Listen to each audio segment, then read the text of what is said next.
நீங்க உபவாசிச்சாலும் சரி, உபவாசிக்காட்டாலும் சரி, கர்த்தர் சொல்றாரு, என் சமூகத்துக்கு வந்துட்டீங்கல்ல, என் பிரசனத்துக்கு வந்துட்டீங்கல்ல, கர்த்தருடைய பிரசனத்தினாலே பர்வதங்கள் மெழுகு போல உருகும்.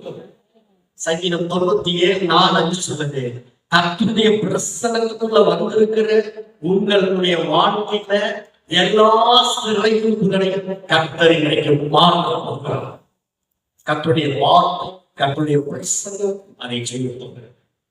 மீகா புஸ்தகம் 2ஆம் அதிகாரம் 13வது வசனத்தை கர்த்தர் உங்களுக்கு வாக்கு பண்ணுகிறார். வாக்கு பண்ணுகிறார். முன்பாக நடந்து போகிறார், தடைகளை போடுகிறவர் நீக்கி போடுகிறவர். அவர்களுக்கு முன்பாக நடந்து போகிறார். அவர்கள் தடைகளை நீக்கி வாசலால் உட்பிரவேசித்து கடந்து போவார்கள். அவர்கள் ராஜா அவர்களுக்கு முன்பாக போவார், கர்த்தர் அவர்கள் முன்னிலே நடந்து போவார். நம்ம வயதுள்ள தடைகளை நீக்கி போடுகிறவர். நீக்கிற மாதிரி எழுதி. ஆனா பொதுமொழி வைப்பு அப்படி இல்லை. பொதுமொழி வைப்பு என்ன இருக்குதுன்னா, தடைகளை உங்களுக்கு முன்பாக உங்களுடைய தடைகளை நீக்கி போடுகிறவர்கள தடைகளை உங்களுக்கு முன்னாடி அப்படின்னு எழுதியிருக்கிறது.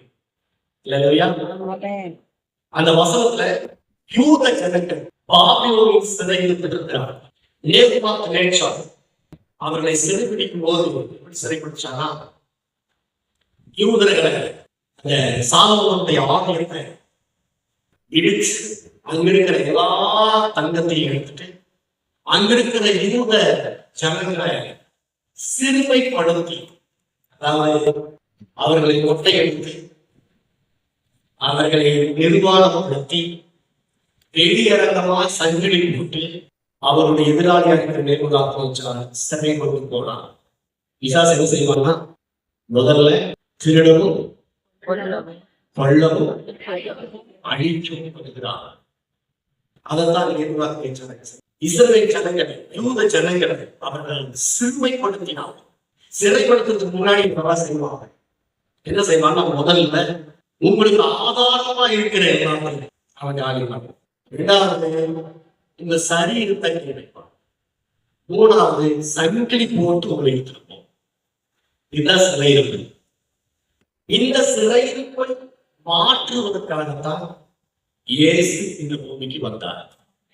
அல்லேலூயா.